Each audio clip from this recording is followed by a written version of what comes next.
Olá, crianças, tudo bem com vocês? Sou a professora Cleidiana e hoje nós vamos começar a nossa revisão mensal de língua portuguesa, de português. Vamos fazer a nossa correção para os terceiro ano do turno manhã e tarde. Vamos começar? Bom, nós trabalhamos o gênero textual dramático que falava mais sobre fábulas. Nós trabalhamos as formigas, a cigarra e as formigas, não foi?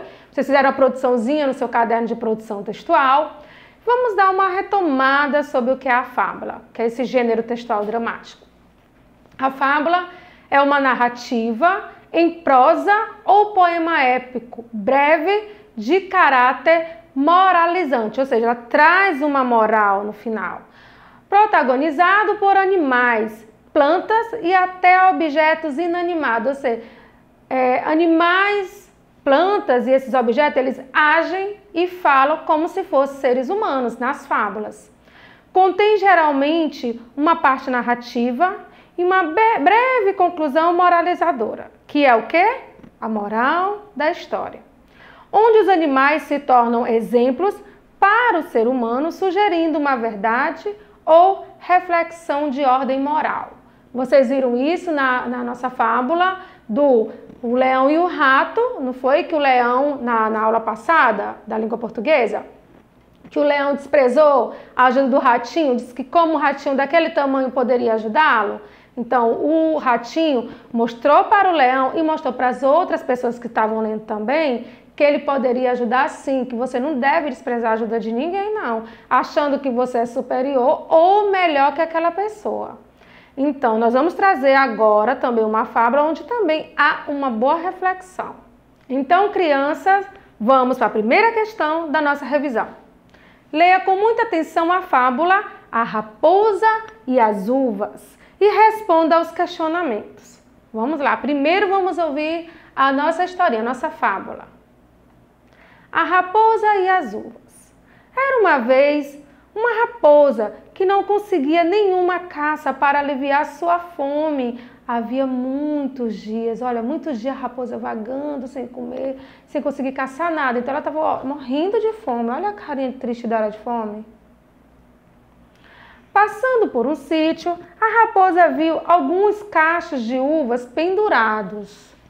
Olha só, a raposa viu, nossa, começou a dar água na boca, olha, morrendo de fome. Vários dias passando, a raposa vê esses cachos lindos de uva, é claro que deu água na boca dela. Mas tinha um probleminha, criança. Os cachos de uva estavam no alto da videira. Videira é a plantinha, já tá, gente, que dá a uva. As uvas, quando você vê uma plantação de uva, ali é uma videira. E a raposa precisava inventar um jeito de alcançá-lo sem chamar a atenção do caseiro. Então, ela queria porque queria aquelas uvas, mas ela tinha que ser discreta para não chamar muita atenção, porque senão o caseiro visse a raposa, né, gente? Frustrada, a raposa ficou pensando muito, até lhe ocorreu uma outra ideia. Ela estava pensando aqui, frustrada, porque era alto demais. Como ela ia conseguir alcançar? Então ela ficou pensando até que ele deu uma outra ideia de como conseguir pegar aquelas uvas. Então ela pegou um galho. Olha só, gente, ela tentou de todas as maneiras. Mas ele, mesmo com esse galho, ela tentando dar salto, ela não conseguia chegar perto das uvas. Ela subiu até um topo de uma árvore, ali perto da videira onde ela estava. Chegando lá em cima, sabe o que ela fez, gente? Ela se jogou, tentando alcançar as uvas tão desejadas. Olha só, gente. Nossa, ela estava com muita fome, porque ela subiu no alto de uma árvore, se jogou para pegar a uva e olha só. Será que ela vai conseguir, gente, pegar essa uva? Vamos ver o que ela vai conseguir. Porém, o que ela conseguiu foi um galo na cabeça, pois acabou caindo sobre uma das pedras ao lado da parreira. Coitada da raposa, além de estar com fome, agora estava com um galo. Ela tentou empurrar uma pedra grande que ela encontrou lá perto da videira, né? Uma pedra grande para debaixo do parreiral, mas não conseguiu. A pedra era pesada demais, ela tentou, só que ela estava fraca. Com fome, ela não conseguia empurrar aquela pedra. Então, teve de se contentar empurrando uma pedrinha pequena Subiu sobre ela e pulou várias vezes, mas não conseguiu alcançar as deliciosas uvas. Olha só ela tentando, gente. Nossa, ela tentou muito, né? Ela pulando aqui, olha. A raposa parecia que ainda não tinha aprendido a lição. Tentava de todo jeito alcançar as uvas apetitosas. A noite caiu. Sob a luz da lua, a raposa ficava com mais fome ainda. O tempo passava e ela não conseguia. Nossa, gente, ela sofreu, viu? Ela tentou bastante mesmo pegar essas uvas, de todas as maneiras, até anoitecer. Profundamente desanimada, claro, e com muita fome, né, gente? Ela teve de desistir das uvas e procurar comida em outro local. Olhando para trás, a raposa disse para si mesma, para se consolar. Dizer para si mesma é o quê? Conversar com você mesmo, tá? É você falar sozinha. Então ela começou a falar sozinha, dizendo para ela mesma para se consolar. O que ela disse para se consolar? Aquelas uvas estavam estragadas mesmo, não servia mesmo para um almoço. Olha só, gente, a raposa não conseguiu o que ela queria e começou a falar o quê? Aquelas uvas não prestavam mesmo, estavam estragadas, elas estavam estragadas, não serviu nem para o almoço. Não serviu e passou, né, gente, o dia inteiro tentando pegá-las. E aí tem o moral da história. É fácil desprezar aquilo que não se pode ter.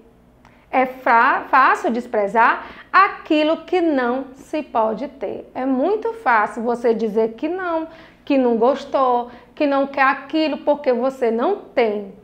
Lembra que nós falamos na aula de valores sobre a inveja e sobre o orgulho, que são dois sentimentos que nós temos que tirar da nossa vida? Por quê? Porque aqui nesse caso, a raposa desprezou. O que é desprezar, gente? É falar mal daquilo. Poxa, ela não conseguiu. Só porque ela não conseguiu, ela começou a se desfazer, desprezar, dizer que não prestava. É como um coleguinha levar um brinquedo. Aí você vê aquele brinquedo e o coleguinha te chama para brincar e você não tem. Você vai e despreza o brinquedo. Eu não gosto desse brinquedo. Eu já tive, eu até quebrei. Você começa a desprezar aquilo que você não pode ter ou não tem naquele momento. O que eu quero que vocês entendam como moral dessa história? Eu quero que você reflita. Que vocês viram o esforço da raposa, vocês viram que ela queria as uvas, mas no momento que ela viu que ela não ia conseguir, ela começou a desprezar. Isso está certo, crianças? Está certo o que ela fez aí no final? Dizer que as uvas tão apetitosas estavam estragadas? Então nós não devemos fazer isso, tá? Não conseguiu? Pede ajuda. Ah, não vai dar certo? Pô, vai procurar outra coisa que vai lhe satisfazer do mesmo jeito. Essa história, ela é uma adaptação do livro A Raposa e as Uvas, das Fábulas Inesquecíveis, da editora, né? Roberto Bellini, editora. Agora, de acordo com a fábula, responda. Letra A da revisão. Quais as principais características de uma fábula? O que uma fábula ela traz? Quais são as características? O que é característica? São o que descreve, o que diz o que é aquela fábula. Como é que eu sei que aquele texto que eu estou lendo é uma fábula? Então, vou ver as características, o que pertence a cada uma delas, as descrições que está identificando que aquele texto que eu estou lendo é uma fábula. Então, que características são essas? Vamos lá? São textos curtos. Vocês viram, nós tivemos várias imagens, mas os textos eram curtos. São textos curtos, os animais falam como seres humanos e tem sempre uma moral ou ensinamento no final. Sempre tem uma moral, um ensinamento no final. B. Quais as características do principal personagem da história? Quem é o principal personagem? A raposa. Me dê as características de uma raposa. A raposa era esperta? Ok, era assim, que ela tentou várias maneiras para conseguir. Então, ela teve uma esperteza, ela não conseguiu, mas ela tentou. Ela estava o quê? Faminta? Vamos ver aqui as qualidades características da raposa. Ó, era esperta, faminta e alerta. Ela estava todo tempo tentando pegar as uvas, mas ó, de olho no caseiro, com medo do caseiro pegar com que ela estivesse tentando pegar ali as uvas dele. Então, a raposa é esperta, faminta e alerta. C. O motivo por que a raposa não conseguiu apanhar as uvas foi: as uvas ainda estavam verdes, foi por isso que ela não quis as uvas. A parreira, que é o local onde fica lá as uvas da videira, lá, a parreira que é a proteção onde fica as uvas, era muito alta. As uvas eram poucas, por isso que ela não conseguia pegar as uvas. Ou as uvas estavam estragadas. Quais dessas alternativas vocês marcaram? Ah, muito bem. Se você disse que a parreira, o local onde as uvas estavam, era muito alto lá na videira, então você acertou. Parabéns. Tia, eu não botei isso não, eu coloquei porque estavam verdes. Não tem problema, você apaga e faz a correção agora, tá? Letra D. Na fábula, a raposa, com fome, vê lindos cachos de uva. Se os cachos eram lindos, por que então a raposa diz que estavam estragadas? Por que ela disse isso? Hein, crianças? Vamos ver? Porque ela não conseguia alcançá-las. Por isso que ela disse que estava estragada.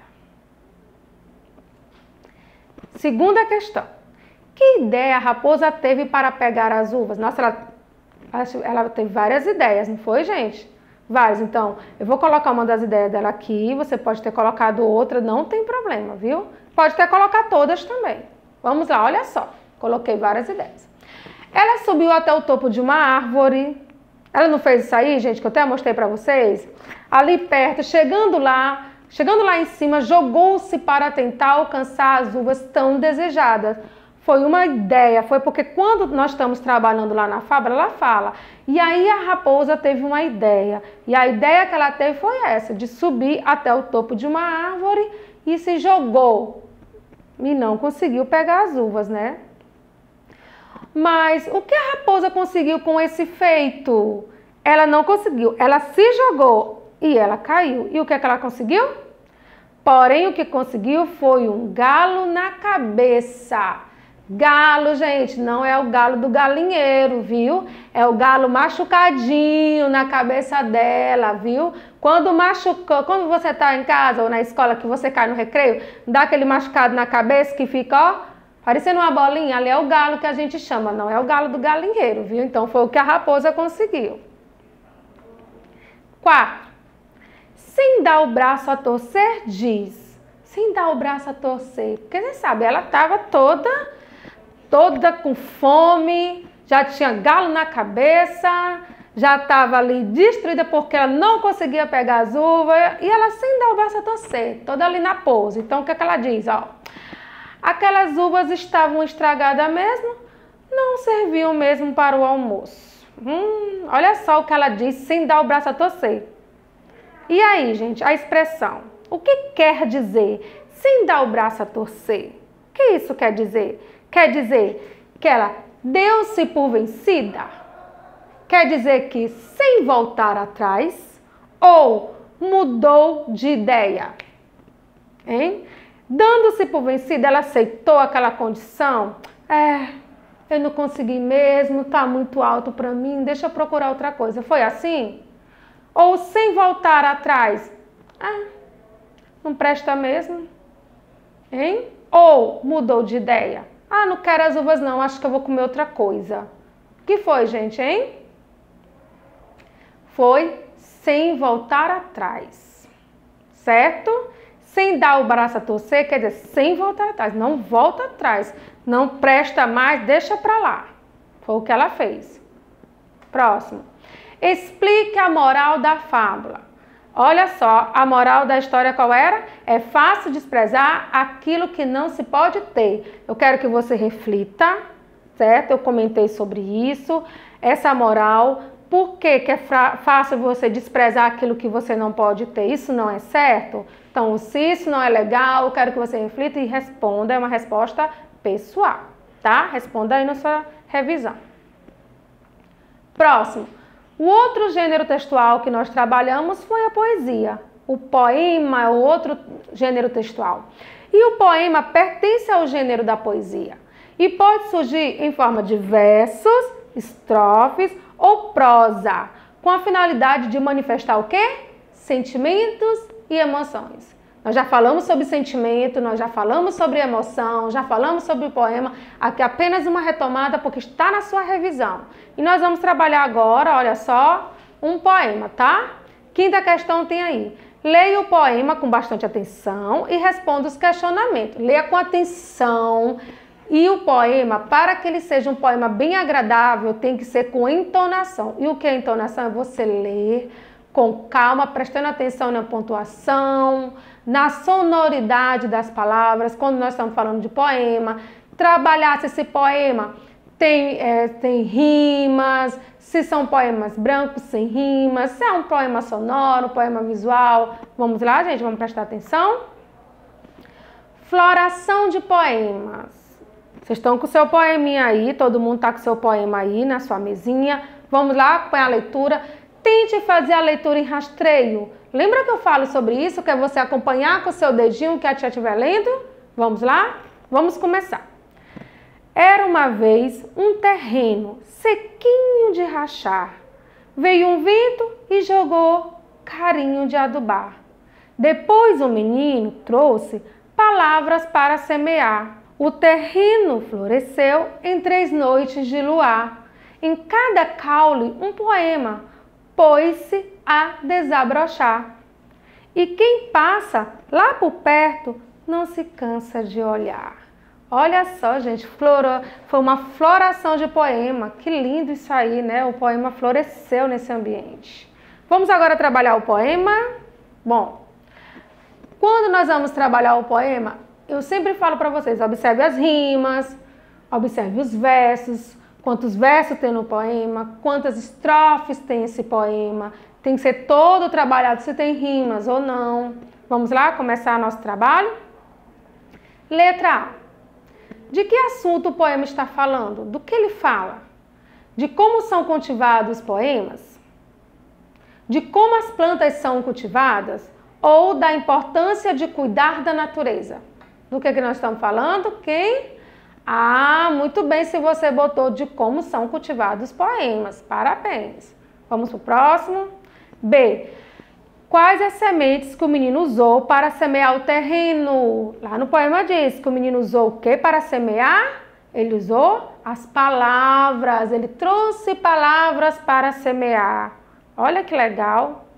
E com que o menino regou o terreno? Bom, já sei que ele colocou as sementinhas de palavra, mas ele regou com o quê? Com paciência. Olha só, ele regou com paciência. Próximo. De quanto tempo o terreno precisou para dar sua primeira floração? Quanto tempo ele precisou? De 3 noites de luar. Sexta questão diz: agora mostre que você já conhece a estrutura do poema. Então, você já conhece a estrutura do poema, já sabe que são versos, que são as linhas do poema, e já sabe que as estrofes são os pedacinhos em que o poema foi dividido, que são o conjunto de versos, né, do poema. Então, quantos versos tem o nosso poema? 18 versos. E quantas estrofes? 6 estrofes. Certo? Vamos para a próxima. Circule com lápis de cor a estrofe do poema que diz que quem passar por lá não se cansa de olhar. Não é a linha, não é o verso, é a estrofe, tá, gente? Então, aqui nós temos o nosso poema, que nós acabamos de ler. E qual a estrofe desse poema aí, qual pedacinho, tá dizendo essa parte aí, ó. Quem passar por lá não se cansa de olhar. Você vai identificar e com lápis de cor você vai e marca a estrofe. Ok? Próxima. Leia novamente o poema e observe como cada verso termina. Cada linha. Como é que cada linha termina, ou seja, cada verso. Circule com lápis de cor as palavras que rimam e escreva nas linhas abaixo. Certo? Vamos lá? Ó, floração do poema. Tá pedindo pra gente ler novamente. Então, vamos lá. Era uma vez um terreno sequinho de rachar. Veio um vento e jogou carinho de adubar. Depois, um menino trouxe palavras para semear. Então, eu senti uma sonoridade, eu percebi que no final das linhas, terceiro verso, ó, bem aqui, ó, sequinho de rachar. Nesse aqui, ó, no sexto e no nono verso, eu encontrei o quê?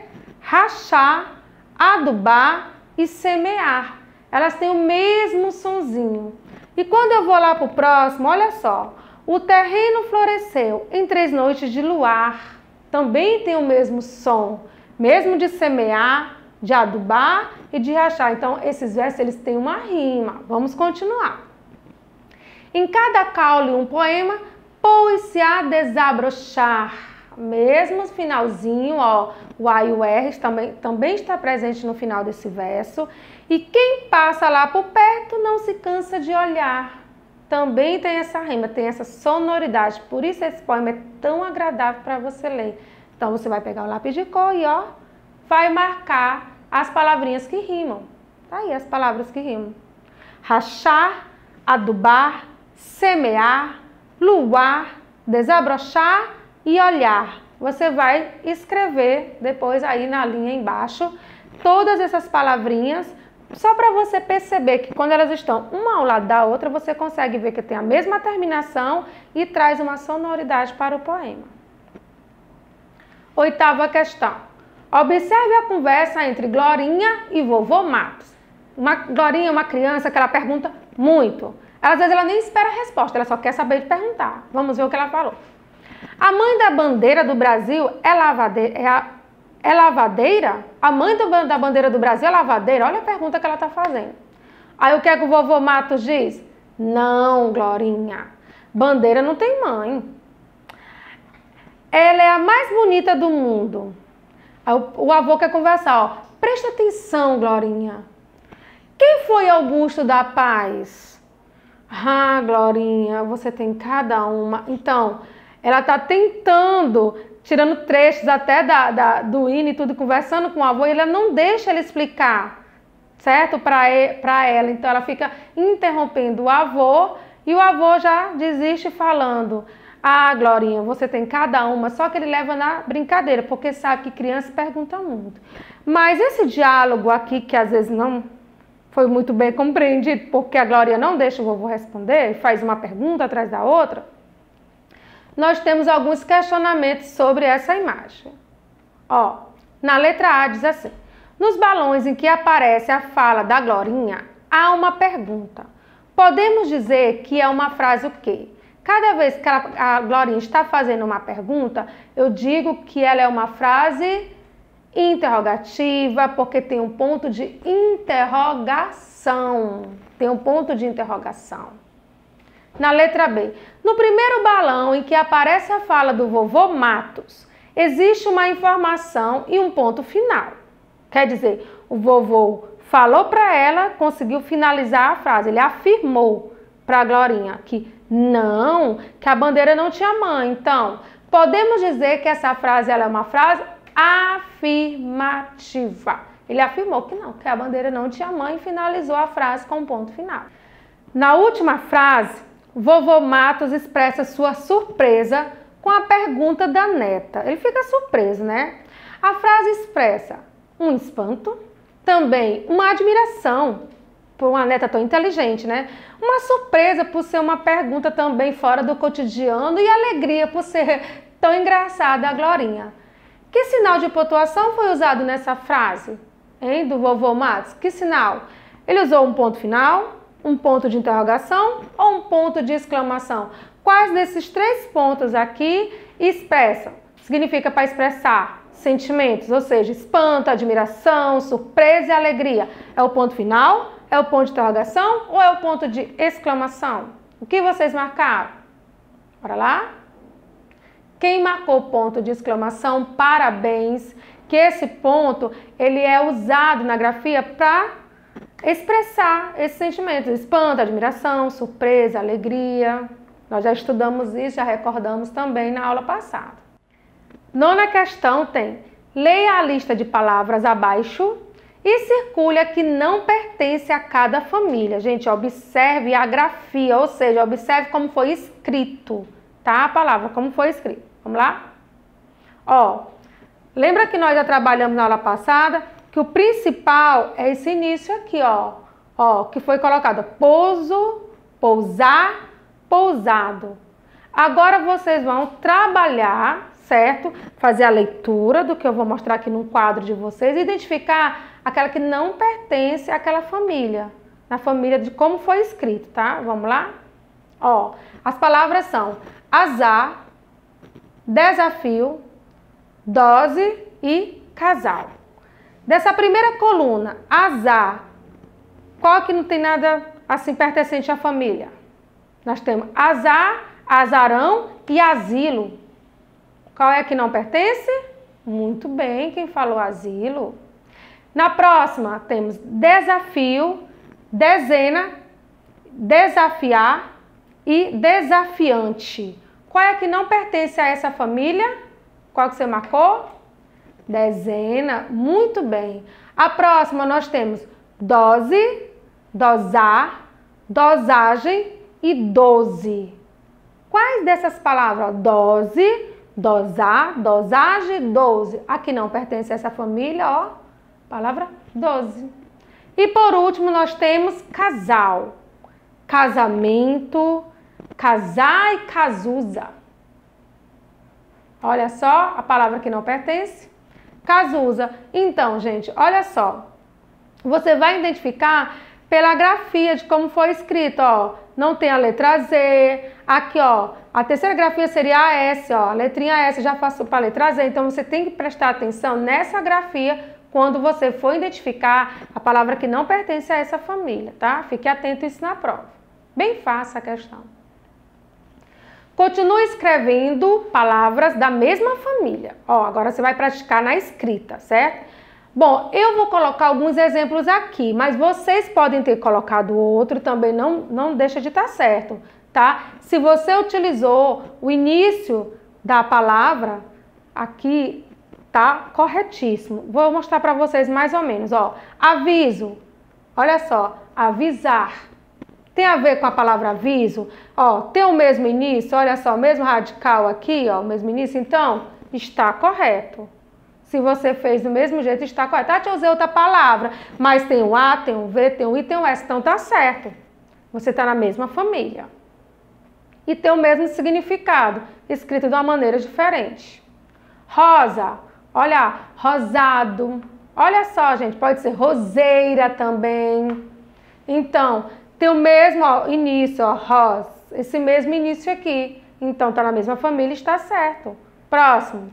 Casa, casamento, casal, tudo isso é a mesma família. Então, está correto. Se você colocar essas palavrinhas, tá ok, viu? Quem colocou outras, mas estão preservando o início de cada uma das famílias, então você também está acertando, viu? O que eu não posso é mudar totalmente o significado, como na questão anterior, que tinha dose, dosagem e doze. Se dose e dosagem têm o mesmo significado, 12 é o numeral 12, então já muda totalmente a família até a grafia. Cuidado quando você for escrever. Agora nós vamos passar para a divisão silábica. Cada parte da palavra que se pronuncia de uma só vez chama-se sílaba. Toda sílaba apresenta uma ou mais vogais. Recentemente nós demos essa aula aqui para vocês assistiram essa aula sobre a divisão silábica. Então, nós estamos reforçando, explicando que a pronúncia de uma só vez chama-se sílaba. 10ª questão, então vamos aqui para a 10ª questão. Leia as palavras e escreva cada palavra na casinha correspondente de acordo com o número de cada sílaba. Preste atenção, o que nós fizemos de acordo com a sua boquinha, que abre e fecha, contando com os dedos, número de sílabas. Vamos fazer isso agora. Nós temos aqui as palavras, ó, chocolate, pedra, sol, chocalho, pipoca, guerra, bisa, pão e caderneta. Observe as casinhas. A primeira, nós vamos identificar palavras que têm apenas uma sílaba. Você vai olhar para as palavras que estão no quadro e vai identificar. Vamos identificar quais foram as palavras que tiveram uma única sílaba. Vamos ver se vocês acertaram. Primeira palavrinha que tem aí, ó, pão. Tem uma única sílaba. Qual a outra palavra? Sol. Abri minha boca uma única vez, ó. Sol. Pão. Então, tem uma única sílaba. Vamos para a nossa segunda casinha, que fala das palavrinhas que têm duas sílabas. Vamos lá? Guerra. Guerra. Olha só, abri minha boca duas vezes. Guerra. 2 pedacinhos. Lembrando que quando a gente vai fazer a divisão, letrinhas repetidas ficam em sílabas separadas. Outra palavra aí, bisa. 2 sílabas, então tá certo. Tem outra palavrinha, pedra. 2 sílabas também. Ó. Parabéns para vocês que acertaram, viu? Vamos para a nossa próxima casinha, onde tem 3 sílabas, ou seja, você consegue dividir em 3 pedacinhos. Vamos lá? Chocalhó. Chocalhó. Lembrando da regra da divisão silábica que o CH e o LH não podem ficar em sílabas separadas da vogal e juntas. O C e o H tem que ficar junto com a vogal e o LH também. Elas não ficam em sílabas diferentes, certo? Cuidado com isso. Próximo. Pipoca. 3 pedacinhos também. Vamos lá? Vamos ver agora? Vamos para a próxima, que tem 4 sílabas. Chocolate. 4 pedacinhos, eu abri minha boca 4 vezes, ó. Chocolate. Então, 4 sílabas. Próxima. Caderneta. 4 pedacinhos, 4 sílabas. Ok, então, quem acertou, colocou sozinho, sem ajuda do orientador ou com a ajuda do orientador, parabéns, viu? Quem não acertou, confundiu alguma coisa, pensou que separava, então você só dá uma correção aí, tá bom? Vamos pro próximo. Bom, você já sabe sobre o número de sílabas. Nós falamos aqui sobre a divisão, o que vai para que fica em sílabas separado, que não pode separar. Agora nós vamos fazer o seguinte, além de colocar aqui o número de sílabas, eu vou fazer a separação aqui também. Eu vou colocar o número de sílabas e vou botar a classificação. A 11ª questão diz, de acordo com o número de sílaba, as palavras são classificadas em monossílabas, dissílabas, trissílabas e polissílabas. Monossílaba, dissílabas, trissílabas, polissílabas, então, 4 e trissílaba, né? Então, nós vamos trabalhar isso. Primeira palavra, pedalada, olha só, 4 sílabas, ela é chamada como?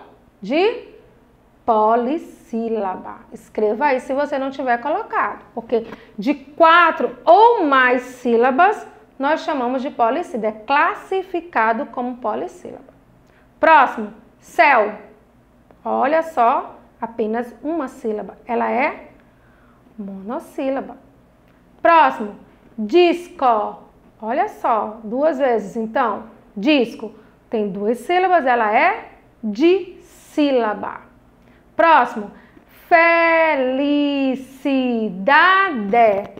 5 sílabas, ela é chamada, lembra que eu falei? De 4 ou mais sílabas nós chamamos de polissílaba. Próximo, carretel. Olha só, tia, os 2 R são iguais? Ficaram em sílabas separadas. 3 sílabas nós chamamos de trissílaba. Próximo, nota. 2 pedacinhos, nós chamamos de sílaba. Próximo, recreio. Olha só, recreio. 3 pedacinhos são classificados como trissílaba. Sol, apenas uma sílaba e ela é monossílaba. Duelo, olha só, gente, vamos lá? Duelo. 3 sílabas, ela é chamada de trissílaba. E por último, a palavra matemática. Olha só, 5 sílabas, de 4 ou mais sílabas, nós chamamos de polissílaba. Pronto. Tá aí a classificação. Eita, tia, será que eu vou lembrar? Vai lembrar sim. Tá bem fácil, porque a classificação, ela praticamente diz mono, dissílaba, 2, trissílaba, 3, polissílaba, que é de 4 a 5 sílabas, ou mais sílabas, polissílabas. Poli, que são de outras quantidades, de 4 a mais. Vamos só praticar, tá? Não, o que eu não posso errar? Eu não posso errar é a divisão. Eu não posso errar, porque se eu errar aqui, eu vou errar lá também, tá bom? Cuidado na hora de dividir, porque se você errar na hora de dividir, você vai errar a classificação também. Vamos praticar. Então, desejo para vocês uma boa prova, estude pelo seu livro do Sistema Farias Brito, estude, vai revendo nossas videoaulas e boa prova para vocês. Espero que tenham gostado da nossa correção da revisão de língua portuguesa e um beijo no coração de vocês. Até a próxima. Tchau!